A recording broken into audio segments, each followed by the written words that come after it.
Yeah, we've circled the wagons. Well, not really, but what we have circled here is 5, count them, 5 high-wing composite exterior light sport aircraft.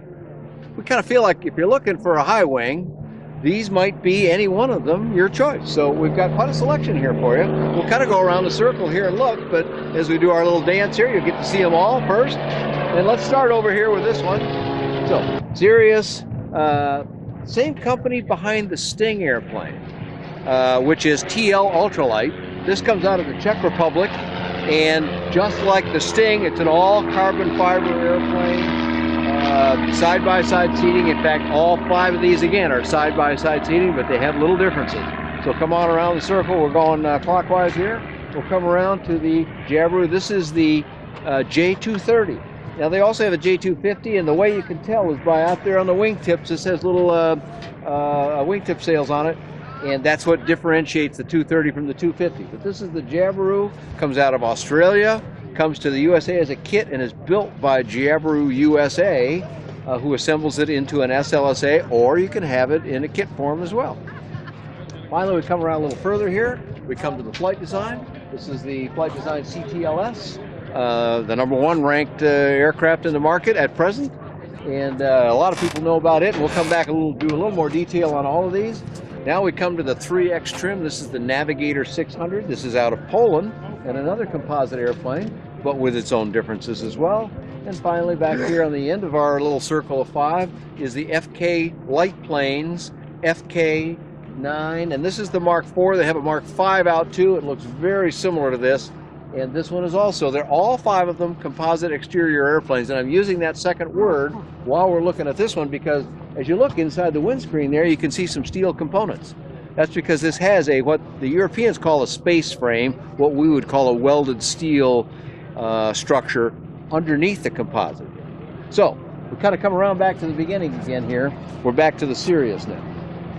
So these are all light sport aircraft then. What are they using to power them? Well, most of them, this is very typical here. We've got 5 airplanes arranged. 4 of them have the same kind of engine, and 1 of them has a little different engine. Let's take them one at a time. First of all, we're back to the CTLS from Flight Design. Uses the Rotax 100 horsepower engine, and as you can see, a 3-blade prop.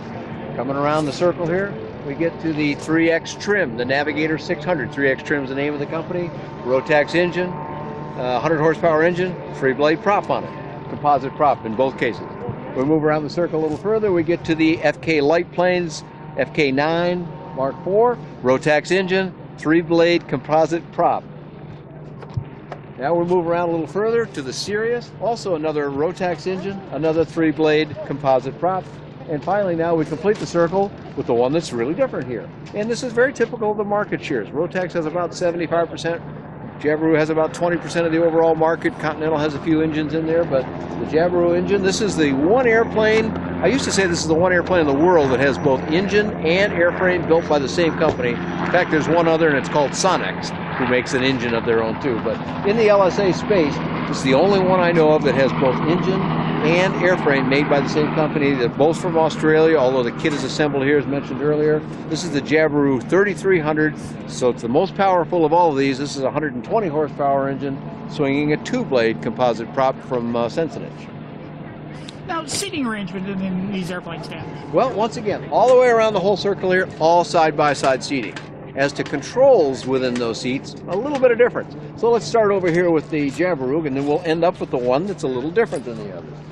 Side-by-side seating, dual joystick controls. One of the distinguishing characteristics of this airplane in particular is that this in Australia, where the airplane comes from, is a 4-seat, can be a 4-seat airplane. So it's got a voluminous cabin in it with a 3rd door on it. It's the only one here with 3 doors on the side on the airplane.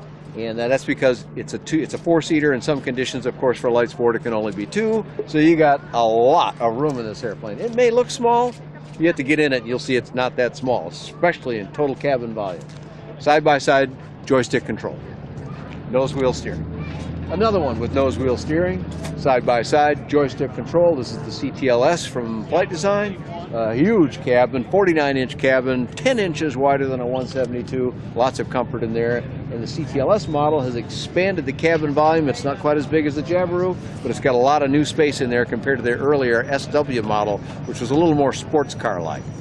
Coming around the circle further again, we get to the 3X trim Navigator 600, and especially from this angle, in one part of it, like the engine area, it looks like there's not enough room for a Rotax engine in there, but there is. But it does give you an idea that although the plane looks small, the cabin volume is quite good. Side-by-side joystick control, nose wheel steering. Behind us here, the FK9 Mark IV model, Mark V model also coming into the country.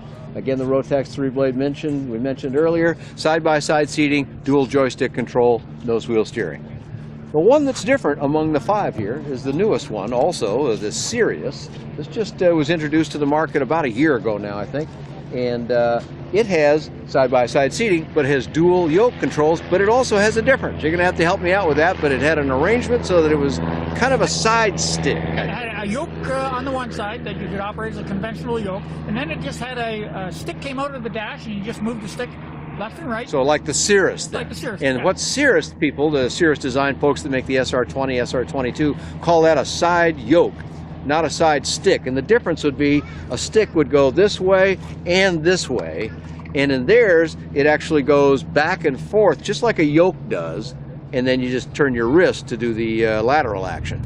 And that's what this airplane can offer if you don't want the two-handed yoke.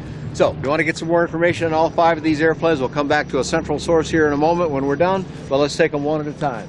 The Jabiru is usjabiru.com, and Jabiru is Jibiru.com, usjabiru.com. All the information on their several airplane models that they make, and the engine that they also sell, which they, by the way, also sell to other companies. Flight Design. There's flightdesign.com, that's the German company, or flightdesignusa.com, that's the American company. Both have lots of information on it. Flightdesignusa.com.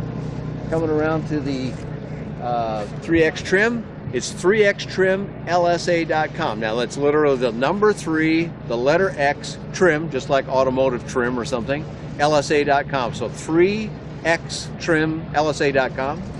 And finally, the FK Light Planes. Now there's an fk-lightplanes.com. That's the factory in Germany. A lot of information. They have 3 very different models, but it's represented in the U.S. now by Hansen Air Group, so it's hansenairgroup.com. Hansen is Hansen, airgroup.com. And the rest of the circle here, we got 5 this time, so that's cool, is Sirius.aero. Now the .aero part, that's new, but a lot of people know that. Sirius is not like Sirius face. It's SIRIUS. So SIRIUS.com. That'll get you the information on their airplane.